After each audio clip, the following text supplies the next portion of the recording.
Halo guys, welcome back again to my channel bersama saya Hansan di sini dan seperti biasanya setiap harinya saya akan buatkan video seputar cryptocurrency.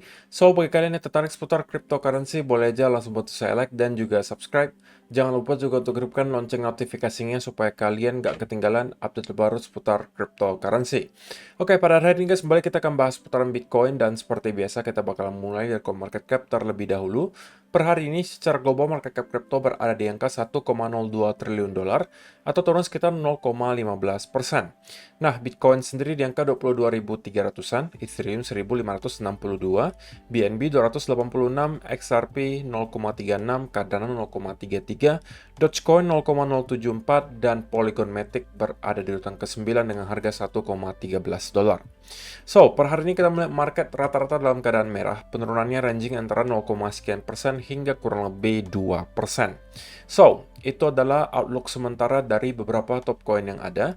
Sekarang kita masuk dulu ke chart, guys. Karena hari ini saya pengen update dan juga memberikan teman-teman senario-senario yang masih mempunyai probabilitas untuk terjadi di Bitcoin selama beberapa waktu mendatang.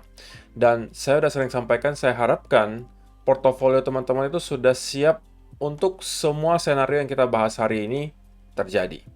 Artinya kalau terjadi senario 1, 2, atau 3, portofolio teman-teman harus siap. Gitu ya. Senario apa saja itu? Oke, kita langsung masuk ke chartnya Bitcoin. Nah, kita bakalan bahas dari daily chart ya guys. Nah, senario-senario yang masih mempunyai potensi terjadi ada 3 guys. Oke, dan kita ambil data ini berkaca dari bear market terakhir di tahun 2017 sampai 2019 ketika kita menyelesaikan bear market pada saat itu. Senario pertama, menurut sebagian orang adalah kita masih berada di tahap ini guys, di mana kita baru mendapatkan sell off pertama, kemudian ini adalah relief rally yang pertama. Oke, sama juga yang kita lihat sekarang guys. Menurut mereka kita baru berada di tahap ini, oke, dan kita masih akan membuat lower low baru. Nah, kalau misalnya senario ini akan terjadi, apa yang akan kita lihat nanti di Bitcoin? Nah, kita nanti akan cocokkan dengan data yang sekarang. Gitu guys, oke? Jadi kita bahas dulu satu persatu senarionya. Ini adalah senario pertama yang bisa aja terjadi menurut sebagian orang, di mana kita baru mendapatkan relief rally pertama, dan kita masih akan perlu waktu berbulan-bulan sebelum kita mencapai lower low baru, dan kemudian kita baru akan menemukan bottom bear market dari sana. Oke? Senario kedua adalah yang di sini, di mana menurut sebagian orang juga kita sudah berada di tahap ini, di mana kita sudah mendapatkan fase kapitulasi, diikuti ada relief rally, ya kan? Dan kita bisa aja tersideways selama berbulan-bulan sebelum pada akhirnya kita akan start untuk building momentum dan masuk ke bull market. Menurut sebagian orang kita itu sekarang di tahap ini. Ya kan? Nah, kalau misalnya ini yang terjadi, maka kita mungkin masih perlu melihat Bitcoin tersideways selama minimal 5-6 bulan, guys. Kalau kalian lihat di sini, kita dari bulan Januari sampai bulan April. Ya, kurang lebih 3 bulan ya, kurang lebih 3 bulan, nggak sampai 5-6 bulan. 3-4 bulan sebelum pada akhirnya kita akan building momentum lagi ke atas. Nah, senario ketiganya, yang bagi saya mungkin juga menjadi harapan teman-teman semua, adalah yang ini. Ini juga salah satu senario yang cukup sering kita bahas dalam beberapa minggu belakangan, yaitu adalah senario di mana Bitcoin itu sudah ketemu dengan bottom bear marketnya, kalau in case di cycle kali ini itu 15.500 gitu ya. Dan sekarang kita sedang berada di rally pertama di sini guys. Nah, kalau yang ini, menurut saya dari segi kemiripannya itu adalah dari segi chart pattern-nya gitu. Dimana kita mendapatkan ada rally yang lumayan kencang, disertai ada running flat, dan kemudian untuk sekarang yang perlu kita tahu apakah kita akan benar-benar rebound lagi. Oke, kita kan sekarang juga membentuk hal yang sama ya. Pertanyaannya apakah kita akan rebound lagi dari sini dalam break, ataukah kita pada akhirnya breakdown. Dan kemudian bisa jadi kita membentuk senario yang di sini. Dimana kita mungkin bisa tersideways sampai bulan-bulan, sampai pada akhirnya baru kita akan menemukan momentum untuk kembali bullish. Nah, kita sekarang akan bandingkan guys, akan bandingkan dengan pergerakan harga sekarang. Nah, kita ambil skenario yang pertama dulu di sini. Kalau misalnya, ini menurut opini saya pribadi ya guys, kalau misalnya kita memang masih berada di area di sini, maka yang kemungkinan akan terlihat di Bitcoin adalah kita akan kemudian mendapatkan sell off yang cukup kencang disertai momentum yang sangat deras gitu ya.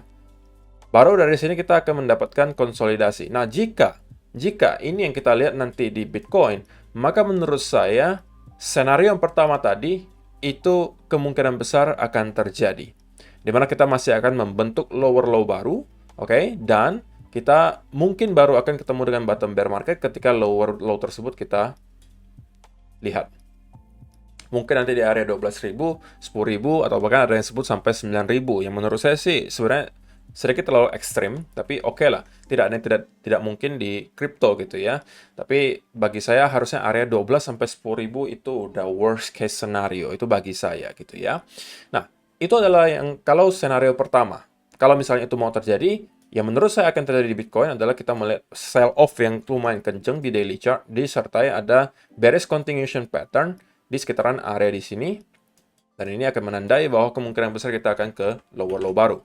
Nah, lalu pertanyaan kedua, bagaimana kalau skenario kedua yang bakalan terjadi gitu kan, dimana kita hanya akan tersideways selama berbulan-bulan di sini sebelum pada akhirnya kita akan ketemu dengan momentum bullish lagi dan kita akan push ke atas lagi. Nah, kalau itu yang terjadi, maka menurut saya yang bisa kita lihat berikutnya terjadi ke Bitcoin adalah selain kita breakdown dari area trendline di sini, kita itu sell off-nya tidak seperti yang pertama tadi. Sell off kalau yang pertama menurut saya akan sangat impulsif.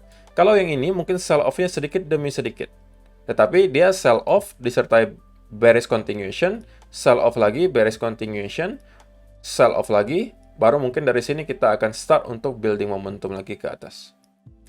Nah, kenapa skenario ini juga menurut saya mempunyai probability untuk terjadi, guys? Karena kalau misalnya kita lihat di sini, selama kita bertahan di atas area 18.500 atau bahkan 19.000 bagi saya sekali lagi di sini, kita masih valid membuat inverse head and shoulder. Oke, jadi ini adalah juga salah satu skenario yang harus teman-teman antisipasi terjadi berikutnya. Oke, dan kalau misalnya ini yang terjadi, maka kuncinya tentunya teman-teman harus sangat bersabar gitu ya, menunggu sampai pada akhirnya bullish momentumnya kembali datang. Nah, kenapa saya bisa mengatakan bahwa kita akan melihat sell off-nya tidak sekencang kalau skenario pertama yang terjadi? Ya, kita berkaca aja dengan yang kita lihat di sini. Sama guys, tadi yang saya jelaskan juga, kalau misalnya teman-teman perhatikan di sini, pada saat itu kita juga membentuk potensial apa? Di sini ada potensial bullish pennant. Nah, tapi yang terjadi justru kita adalah breakdown, kemudian disertai bearish flag, breakdown lagi, bearish flag, breakdown lagi, bearish flag, breakdown lagi, sebelum pada akhirnya kita start untuk building momentum lagi ke atas. Nah, ini yang saya sebut tadi. Kalau misalnya kita melihat hal ini terjadi dalam beberapa waktu mendatang di Bitcoin, maka skenario kedua ini yang kemungkinan besar akan terjadi. Oke? Nah, yang terakhir, sekali lagi ini mungkin menjadi harapan semua investor gitu lah. Yaitu adalah skenario ketiga, di mana kita hanya bermain di running flat alias bullish correction pattern, kemudian kita baru akan push lagi berikutnya ke atas. Nah, kalau ini akan terjadi guys, maka ada dua kemungkinan yang bisa kita lihat di Bitcoin. Pertama, kita akan kemungkinan mendapatkan sedikit wick ke bawah, oke, tapi catatannya cuma week ya guys, alias cuma 1 atau 2 hari kita berada di bawah, kemudian tiba-tiba di-push lagi ke atas. Ini bagi saya masih consider sebagai fake out. Atau, skenario paling idealnya dan yang menjadi harapan semua orang tentunya adalah kita langsung push lagi dari sini. Nah, jika kita melakukan hal ini guys, oke, jika kita melakukan hal ini, maka teman-teman harus aware gitu, bahwa selama kita belum break dari atas trendline di sini, trendline ini masih akan tetap menjadi area resistance. Jadi kita masih akan tetap bisa mendapatkan push back, kemudian naik lagi, push ke bawah lagi, sebelum pada akhirnya kalau dia mampu untuk menjebol di atas area trendline ini adalah menurut saya ultimate sign-nya gitu. Atau tanda yang sangat-sangat kuat bahwa kemungkinan kita akan mampu break di atas area 30.000. Yang tentunya itu akan menjadi sebuah booster gitu untuk sentimen investor kripto. Kenapa? Karena guys, sekali lagi, ini adalah area yang super duper krusial guys. Oke? Kalau kita pengen scenario yang ketiga tadi terjadi, alias kita sudah menemukan bottom bear market dan sekarang kita hanya berada di area koreksi dari rally pertama di sini, dan kita akan membentuk ke bull market atau all time high baru. Maka yang pengen saya lihat adalah selain kita mampu break di atas area upper trend line di sini, saya juga pengen melihat Bitcoin untuk mampu break di atas 30.000, kemudian kita mendapatkan koreksi berikutnya. Oke, koreksi berikutnya bisa berbagai macam ya guys, bisa berbagai macam bentuknya. Kalau misalnya kita berkaca juga dari senario terakhir, ini juga kita lagi-lagi sebenarnya membentuk pattern yang sama, yaitu adalah running flat. Sekali lagi, running flat itu bentuknya seperti ini ya guys. Artinya kita membuat constantly higher high dan higher low. Dan kemudian kita breakout lagi. Di sini kan sama, kita constantly atau terus-menerus membuat higher high, higher low, higher high, higher low, higher high, dan pada akhirnya kita breakout. Di sini juga sama, kita membuat higher high, higher low, higher high, higher low, dan kemudian kita breakout lagi ke atas. Oke, nah ini bisa menjadi salah satu pattern yang bisa kita lihat gitu ya, kalau ternyata kita memang akan break di atas 30.000 dan kemudian akan ke all time high baru, atau chart pattern lainnya pun boleh saja guys, selama itu menunjukkan ada bullish continuation pattern. Jadi kalau misalnya kita akan break dari 30.000 dan kemudian membuat pattern yang sama dengan yang tadi, ya mungkin kita bisa melihat hal semacam ini. Dan breakout lagi ke atas. Atau kita juga bisa melihat misalnya breakout disertai ada bullish flag di sini. Ini juga boleh saja. Oke, dan kalau ini yang terjadi, menurut saya ya chance-nya lebih besar lagi bahwa sebenarnya yang kita lihat kemarin di area 15.000 di sini itu sudah merupakan bottom bear market di cycle kali ini, dan kita kemungkinan bisa untuk sudah membicarakan ke arah 40.000, 50.000 atau bahkan ke all time high yang baru. Oke. Jadi itu adalah beberapa skenario yang bisa terjadi untuk Bitcoin dalam beberapa waktu mendatang, guys. Nah, pertanyaan kuncinya sekali lagi, apakah portofolio teman-teman semua sekarang sudah siap jika salah satu dari skenario tersebut terjadi? Sekali lagi, tidak boleh hanya siap ke salah satu skenario ya guys. Kalau kalian siap misalnya hanya ke skenario ketiga, maka kalian akan kemungkinan panic selling atau mengambil keputusan yang tidak objektif apabila skenario yang pertama atau kedua terjadi.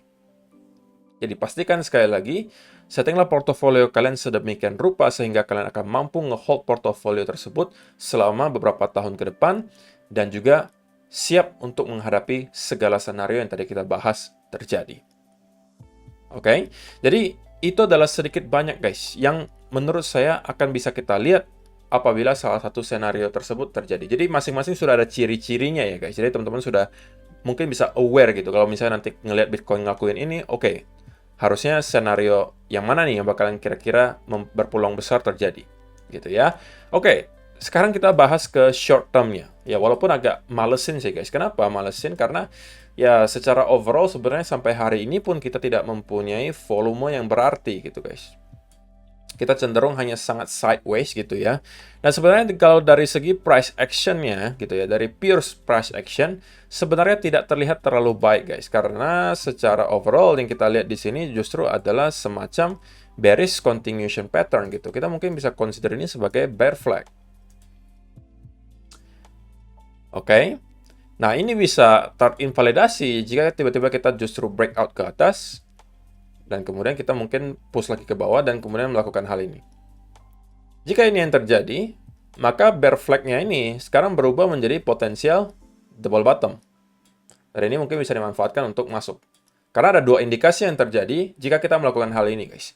Pertama, selain kita mendapatkan ada reversal pattern, kedua juga kemungkinan kita sudah break dari area trendline yang tercipta di sini.